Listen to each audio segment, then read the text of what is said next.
شروع اللہ کے نام سے جو بڑا مہربان نہایت رحم والا ہے۔ یہ ایک سورت ہے جس کو ہم نے نازل کیا اور اس کے احکام کو فرض کر دیا، اور اس میں واضح المطالب آیتیں نازل کیں تاکہ تم یاد رکھو۔ بدکاری کرنے والی عورت اور بدکاری کرنے والا مرد جب ان کی بدکاری ثابت ہو جائے تو دونوں میں سے ہر ایک کو 100 درے مارو، اور اگر تم خدا اور روز آخرت پر ایمان رکھتے ہو تو شرع خدا کے حکم میں تمہیں ان پر ہرگز ترس نہ آئے، اور چاہیے کہ ان کی سزا کے وقت مسلمانوں کی ایک جماعت بھی موجود ہو۔ بدکار مرد تو بدکار یا مشرک عورت کے سوا نکاح نہیں کرتا، اور بدکار عورت کو بھی بدکار یا مشرک مرد کے سوا اور کوئی نکاح میں نہیں لاتا، اور یہ یعنی بدکار عورت سے نکاح کرنا مومنوں پر حرام ہے۔ اور جو لوگ پرہیزگار عورتوں کو بدکاری کا عیب لگائیں اور اس پر 4 گواہ نہ لائیں تو ان کو 80 درے مارو، اور کبھی ان کی شہادت قبول نہ کرو، اور یہی بد کردار ہیں۔ ہاں، جو اس کے بعد توبہ کر لیں اور اپنی حالت سنوار لیں تو خدا بھی بخشنے والا مہربان ہے۔ اور جو لوگ اپنی عورتوں پر بدکاری کی تہمت لگائیں اور خود ان کے سوا ان کے گواہ نہ ہوں تو ہر ایک کی شہادت یہ ہے کہ پہلے تو 4 بار خدا کی قسم کھائے کہ بے شک وہ سچا ہے، اور 5ویں بار یہ کہے کہ اگر وہ جھوٹا ہو تو اس پر خدا کی لعنت۔ اور عورت سے سزا کو یہ بات ٹال سکتی ہے کہ وہ پہلے 4 بار خدا کی قسم کھائے کہ بے شک یہ جھوٹا ہے، اور 5ویں دفعہ یوں کہے کہ اگر یہ سچا ہو تو مجھ پر خدا کا غضب نازل ہو۔ اور اگر تم پر خدا کا فضل اور اس کی مہربانی نہ ہوتی تو بہت سی خرابیاں پیدا ہو جاتی، مگر وہ صاحب کرم امیم ہے، اور یہ کہ خدا توبہ قبول کرنے والا اور حکیم ہے۔ جن لوگوں نے بہتان باندھا ہے تم ہی میں سے ایک جماعت ہے، اس کو اپنے حق میں برا نہ سمجھنا بلکہ وہ تمہارے لیے اچھا ہے۔ ان میں سے جس شخص نے گناہ کا جتنا حصہ لیا اس کے لیے اتنا وبال ہے، اور جس نے ان میں سے اس بہتان کا بڑا بوجھ اٹھایا ہے اس کو بڑا عذاب ہوگا۔ جب تم نے وہ بات سنی تھی تو مومن مردوں اور عورتوں نے کیوں اپنے دلوں میں نیک گمان نہ کیا، اور کیوں نہ کہا کہ یہ صریح طوفان ہے؟ یہ افطرا پرداز اپنی بات کی تصدیق کے لیے 4 گواہ کیوں نہ لائے؟ تو جب یہ گواہ نہیں لا سکے تو خدا کے نزدیک یہی جھوٹے ہیں۔ اور اگر دنیا اور آخرت میں تم پر خدا کا فضل اور اس کی رحمت نہ ہوتی تو جس شغل میں تم منہمک تھے اس کی وجہ سے تم پر بڑا سخت عذاب نازل ہوتا۔ جب تم اپنی زبانوں سے اس کا ایک دوسرے سے ذکر کرتے تھے اور اپنے منہ سے ایسی بات کہتے تھے جس کا تم کو کچھ بھی علم نہ تھا، اور تم اسے ایک ہلکی بات سمجھتے تھے، اور خدا کے نزدیک وہ بڑی بھاری بات تھی۔ اور جب تم نے اسے سنا تھا تو کیوں نہ کہہ دیا کہ ہمیں شایع نہیں کہ ایسی بات زبان پر لائیں؟ پروردگار تو پاک ہے، یہ تو بہت بڑا بہتان ہے۔ خدا تمہیں نصیحت کرتا ہے کہ اگر مومن ہو تو پھر کبھی ایسا کام نہ کرنا، اور خدا تمہارے سمجھانے کے لیے اپنی آیتیں کھول کھول کر بیان فرماتا ہے، اور خدا جاننے والا اور حکمت والا ہے۔ جو لوگ اس بات کو پسند کرتے ہیں کہ مومنوں میں بے حیائی یعنی تہمت بدکاری کی خبر پھیلے، ان کو دنیا اور آخرت میں دکھ دینے والا عذاب ہوگا، اور خدا جانتا ہے اور تم نہیں جانتے۔ اور اگر تم پر خدا کا فضل اور اس کی رحمت نہ ہوتی تو کیا کچھ نہ ہوتا، مگر وہ کریم ہے، اور یہ کہ خدا نہایت مہربان اور رحیم ہے۔ مومنو، شیطان کے قدموں پر نہ چلنا، اور جو شخص شیطان کے قدموں پر چلے گا تو شیطان تو بے حیائی کی باتیں اور برے کام ہی بتائے گا۔ اور اگر تم پر خدا کا فضل اور اس کی مہربانی نہ ہوتی تو ایک شخص بھی تم میں پاک نہ ہو سکتا، مگر خدا جس کو چاہتا ہے پاک کر دیتا ہے، اور خدا سننے والا اور جاننے والا ہے۔ اور جو لوگ تم میں صاحب فضل اور صاحب وسعت ہیں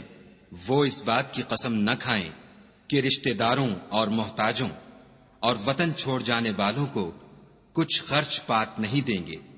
ان کو چاہیے کہ معاف کر دیں اور درگزر کریں۔ کیا تم پسند نہیں کرتے کہ خدا تم کو بخش دے؟ اور خدا تو بخشنے والا مہربان ہے۔ جو لوگ پرہیزگار اور برے کاموں سے بے خبر اور ایماندار عورتوں پر بدکاری کی تہمت لگاتے ہیں، ان پر دنیا اور آخرت دونوں میں لعنت ہے اور ان کو سخت عذاب ہوگا، یعنی قیامت کے روز جس دن ان کی زبانیں اور ہاتھ اور پاؤں سب ان کے کاموں کی گواہی دیں گے۔ اس دن خدا ان کو ان کے اعمال کا پورا پورا اور ٹھیک بدلہ دے گا، اور ان کو معلوم ہو جائے گا کہ خدا برحق اور حق کو ظاہر کرنے والا ہے۔ ناپاک عورتیں ناپاک مردوں کے لیے ہیں، اور ناپاک مرد ناپاک عورتوں کے لیے، اور پاک عورتیں پاک مردوں کے لیے ہیں، اور پاک مرد پاک عورتوں کے لیے۔ یہ پاک لوگ ان بدگوئیوں کی باتوں سے بری ہیں، اور ان کے لیے بخشش اور نیک روزی ہے۔ مومنو، اپنے گھروں کے سوا دوسرے لوگوں کے گھروں میں گھر والوں سے اجازت لیے اور ان کو سلام کیے بغیر داخل نہ ہوا کرو، یہ تمہارے حق میں بہتر ہے،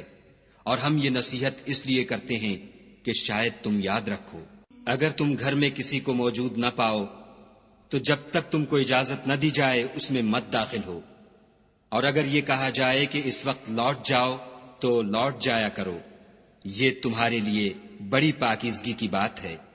اور جو کام تم کرتے ہو خدا سب جانتا ہے۔ ہاں، اگر تم کسی ایسے مکان میں جاؤ جس میں کوئی نہ بستا ہو اور اس میں تمہارا اسباب رکھا ہو تو تم پر کچھ گناہ نہیں، اور جو کچھ تم ظاہر کرتے ہو اور جو پوشیدہ کرتے ہو خدا کو سب معلوم ہے۔ مومن مردوں سے کہہ دو کہ اپنی نظریں نیچی رکھا کریں اور اپنی شرم گاہوں کی حفاظت کیا کریں، یہ ان کے لیے بڑی پاکیزگی کی بات ہے، اور جو کام یہ کرتے ہیں خدا ان سے خبردار ہے۔ اور مومن عورتوں سے بھی کہہ دو کہ وہ بھی اپنی نگاہیں نیچی رکھا کریں اور اپنی شرم گاہوں کی حفاظت کیا کریں، اور اپنی آرائش یعنی زیور کے مقامات کو ظاہر نہ ہونے دیا کریں مگر جو اس میں سے کھلا رہتا ہو، اور اپنے سینوں پر اوڑھنیاں اوڑھے رہا کریں، اور اپنے خاوند اور باپ اور خسر اور بیٹوں اور خاوند کے بیٹوں اور بھائیوں اور بھتیجوں اور بھانجوں اور اپنی ہی قسم کی عورتوں اور لونڈی غلاموں کے سوا نیز ان خدام کے جو عورتوں کی خواہش نہ رکھیں، یا ایسے لڑکوں کے جو عورتوں کے پردے کی چیزوں سے واقف نہ ہوں، غرض ان لوگوں کے سوا کسی پر اپنی زینت اور سنگار کے مقامات کو ظاہر نہ ہونے دیں، اور اپنے پاؤں ایسے طور سے زمین پر نہ ماریں کہ جھنکار کانوں میں پہنچے اور ان کا پوشیدہ زیور معلوم ہو جائے۔ اور مومنوں، سب خدا کے آگے توبہ کرو تاکہ فلاح پاؤ، اور اپنی قوم کی بیوہ عورتوں کے نکاح کر دیا کرو، اور اپنے غلاموں اور لونڈیوں کے بھی جو نیک ہوں نکاح کر دیا کرو۔ اگر وہ مفلس ہوں گے تو خدا ان کو اپنے فضل سے خوشحال کر دے گا، اور خدا بہت وسعت والا اور سب کچھ جاننے والا ہے۔ اور جن کو بیاہ کا مقدور نہ ہو وہ پاک دامنی کو اختیار کیے رہیں یہاں تک کہ خدا ان کو اپنے فضل سے غنی کر دے۔ اور جو غلام تم سے مکاتبت چاہیں اگر تم ان میں صلاحیت اور نیکی پاؤ تو ان سے مکاتبت کر لو، اور خدا نے جو مال تم کو بخشا ہے اس میں سے ان کو بھی دو۔ اور اپنی لونڈیوں کو اگر وہ پاک دامن رہنا چاہیں تو بے شرمی سے دنیاوی زندگی کے فوائد حاصل کرنے کے لیے بدکاری پر مجبور نہ کرنا، اور جو ان کو مجبور کرے گا تو ان بیچاریوں کے مجبور کیے جانے کے بعد خدا بخشنے والا مہربان ہے۔ اور ہم نے تمہاری طرف روشن آیتیں نازل کی ہیں، اور جو لوگ تم سے پہلے گزر چکے ہیں ان کی خبریں اور پرہیزگاروں کے لیے نصیحت۔ خدا آسمانوں اور زمین کا نور ہے، اس کے نور کی مثال ایسی ہے کہ گویا ایک طاق ہے جس میں چراغ ہے، اور چراغ ایک قندیل میں ہے، اور قندیل ایسی صاف شفاف ہے کہ گویا موتی کا سا چمکتا ہوا تارا ہے۔ اس میں ایک مبارک درخت کا تیل جلایا جاتا ہے، یعنی زیتون، کہ نہ مشرق کی طرف ہے نہ مغرب کی طرف۔ ایسا معلوم ہوتا ہے کہ اس کا تیل خواہ آگ اسے نہ بھی چھوئے جلنے کو تیار ہے۔ بڑی روشنی پر روشنی ہو رہی ہے، خدا اپنے نور سے جس کو چاہتا ہے سیدھی راہ دکھاتا ہے۔ اور خدا جو مثالیں بیان فرماتا ہے تو لوگوں کے سمجھانے کے لیے، اور خدا ہر چیز سے واقف ہے۔ وہ قندیل ان گھروں میں ہے جن کے بارے میں خدا نے ارشاد فرمایا ہے کہ بلند کیے جائیں اور وہاں خدا کے نام کا ذکر کیا جائے، اور ان میں صبح شام اس کی تسبیح کرتے رہیں، یعنی ایسے لوگ جن کو خدا کے ذکر اور نماز پڑھنے اور زکوٰۃ دینے سے نہ سوداگری غافل کرتی ہے نہ خرید و فروخت۔ وہ اس دن سے جب دل خوف اور گھبراہٹ کے سبب الٹ جائیں گے اور آنکھیں اوپر چڑھ جائیں گی، ڈرتے ہیں، تاکہ خدا ان کو ان کے عملوں کا بہت اچھا بدلہ دے اور اپنے فضل سے زیادہ بھی عطا کرے۔ اور خدا جس کو چاہتا ہے بے شمار رزق دیتا ہے۔ اور جن لوگوں نے کفر کیا ان کے اعمال کی مثال ایسی ہے جیسے میدان میں ریت کہ پیاسا اسے پانی سمجھے، یہاں تک کہ جب اس کے پاس آئے تو اسے کچھ بھی نہ پائے، اور خدا ہی کو اپنے پاس دیکھے تو وہ اسے اس کا حساب پورا پورا چکا دے، اور خدا جلد حساب کرنے والا ہے۔ یا ان کے اعمال کی مثال ایسی ہے جیسے دریائے عمیق میں اندھیرے جس پر لہر چڑھی چلی آتی ہو، اور اس کے اوپر اور لہر آ رہی ہو، اور اس کے اوپر بادل ہو، غرض اندھیرے ہی اندھیرے ہوں، ایک پر ایک چھایا ہوا، جب اپنا ہاتھ نکالے تو کچھ نہ دیکھ سکے، اور جس کو خدا روشنی نہ دے اس کو کہیں بھی روشنی نہیں مل سکتی۔ کیا تم نے نہیں دیکھا کہ جو لوگ آسمانوں اور زمین میں ہیں خدا کی تسبیح کرتے رہتے ہیں، اور پر پھیلائے ہوئے جانور بھی، اور سب اپنی نماز اور تسبیح کے طریقے سے واقف ہیں، اور جو کچھ وہ کرتے ہیں سب خدا کو معلوم ہے۔ اور آسمان اور زمین کی بادشاہی خدا ہی کے لیے ہے، اور خدا ہی کی طرف لوٹ کر جانا ہے۔ کیا تم نے نہیں دیکھا کہ خدا ہی بادلوں کو چلاتا ہے، پھر ان کو آپس میں ملا دیتا ہے، پھر ان کو تہ بتہ کر دیتا ہے، پھر تم دیکھتے ہو کہ بادل میں سے مے نکل کر برس رہا ہے، اور آسمان میں جو اولوں کے پہاڑ ہیں ان سے اولے نازل کرتا ہے، تو جس پر چاہتا ہے اس کو برسا دیتا ہے، اور جس سے چاہتا ہے ہٹا رکھتا ہے۔ اور بادل میں جو بجلی ہوتی ہے اس کی چمک آنکھوں کو خیرہ کر کے بینائی کو اچکے لیے جاتی ہے۔ خدا ہی رات اور دن کو بدلتا رہتا ہے، اہل بصارت کے لیے اس میں بڑی عبرت ہے۔ اور خدا ہی نے ہر چلنے پھرنے والے جاندار کو پانی سے پیدا کیا، تو ان میں سے بعض ایسے ہیں کہ پیٹ کے بل چلتے ہیں، اور بعض ایسے ہیں جو 2 پاؤں پر چلتے ہیں، اور بعض ایسے ہیں جو 4 پاؤں پر چلتے ہیں۔ خدا جو چاہتا ہے پیدا کرتا ہے، بے شک خدا ہر چیز پر قادر ہے۔ ہم ہی نے روشن آیتیں نازل کی ہیں، اور خدا جس کو چاہتا ہے سیدھے رستے کی طرف ہدایت کرتا ہے۔ اور بعض لوگ کہتے ہیں کہ ہم خدا پر اور رسول پر ایمان لائے اور ان کا حکم مان لیا، پھر اس کے بعد ان میں سے ایک فرقہ پھر جاتا ہے، اور یہ لوگ صاحب ایمان ہی نہیں ہیں۔ اور جب ان کو خدا اور اس کے رسول کی طرف بلایا جاتا ہے تاکہ رسول خدا ان کا قضیہ چکا دیں، تو ان میں سے ایک فرقہ منہ پھیر لیتا ہے، اور اگر معاملہ حق ہو اور ان کو پہنچتا ہو تو ان کی طرف مطیع ہو کر چلے آتے ہیں۔ کیا ان کے دلوں میں بیماری ہے، یا یہ شک میں ہیں، یا ان کو یہ خوف ہے کہ خدا اور اس کا رسول ان کے حق میں ظلم کریں گے؟ نہیں، بلکہ یہ خود ظالم ہیں۔ مومنوں کی تو یہ بات ہے کہ جب خدا اور اس کے رسول کی طرف بلائے جائیں تاکہ وہ ان میں فیصلہ کریں تو کہیں کہ ہم نے حکم سن لیا اور مان لیا، اور یہی لوگ فلاح پانے والے ہیں۔ اور جو شخص خدا اور اس کے رسول کی فرما برداری کرے گا اور اس سے ڈرے گا تو ایسے ہی لوگ مراد کو پہنچنے والے ہیں۔ اور یہ خدا کی سخت سخت قسمیں کھاتے ہیں کہ اگر تم ان کو حکم دو تو سب گھروں سے نکل کھڑے ہوں۔ کہہ دو کہ قسمیں مت کھاؤ، پسندیدہ فرما برداری درکار ہے،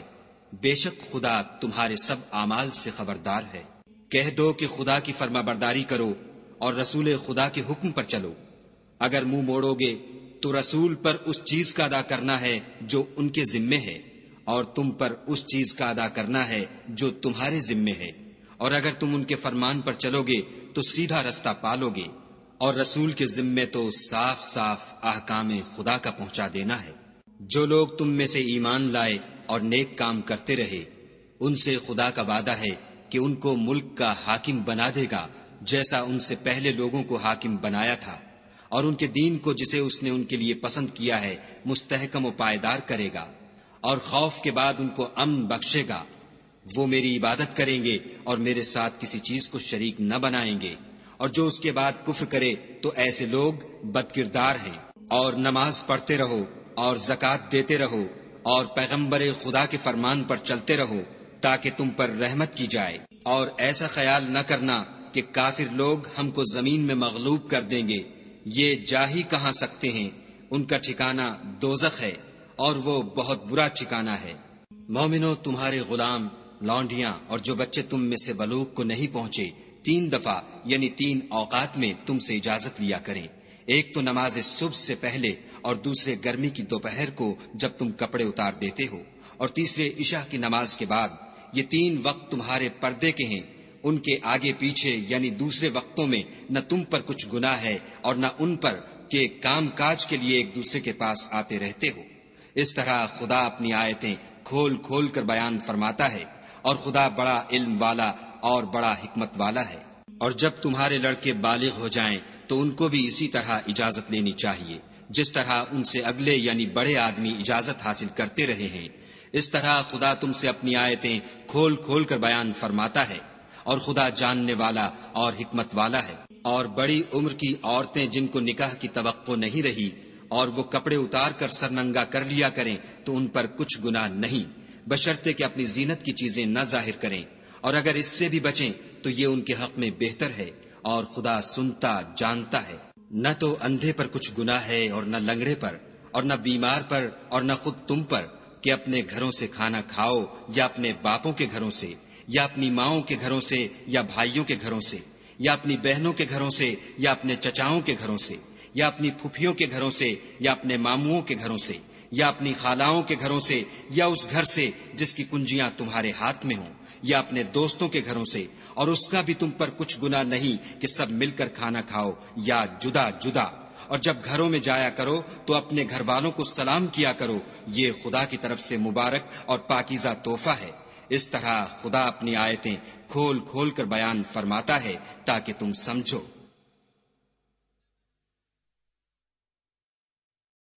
مومن تو وہ ہیں جو خدا پر اور اس کے رسول پر ایمان لائے، اور جب کبھی ایسے کام کے لیے جو جمع ہو کر کرنے کا ہو پیغمبر خدا کے پاس جمع ہوں تو ان سے اجازت لیے بغیر چلے نہیں جاتے۔ اے پیغمبر صلی اللہ علیہ وآلہ وسلم، جو لوگ تم سے اجازت حاصل کرتے ہیں وہی خدا پر اور اس کے رسول پر ایمان رکھتے ہیں۔ سو جب یہ لوگ تم سے کسی کام کے لیے اجازت مانگا کریں تو ان میں سے جسے چاہا کرو اجازت دے دیا کرو، اور ان کے لیے خدا سے بخشش مانگا کرو، کچھ شک نہیں کہ خدا بخشنے والا مہربان ہے۔ مومنو، پیغمبر کے بلانے کو ایسا خیال نہ کرنا جیسا تم آپس میں ایک دوسرے کو بلاتے ہو، بے شک خدا کو وہ لوگ معلوم ہیں جو تم میں سے آنکھ بچا کر چل دیتے ہیں۔ تو جو لوگ ان کے حکم کی مخالفت کرتے ہیں ان کو ڈرنا چاہیے کہ ایسا نہ ہو کہ ان پر کوئی آفت پڑ جائے یا تکلیف دینے والا عذاب نازل ہو۔ دیکھو، جو کچھ آسمانوں اور زمین میں ہے سب خدا ہی کا ہے، جس طریق پر تم ہو وہ اسے جانتا ہے، اور جس روز لوگ اس کی طرف لوٹائے جائیں گے تو جو عمل وہ کرتے رہے وہ ان کو بتا دے گا، اور خدا ہر چیز سے واقف ہے۔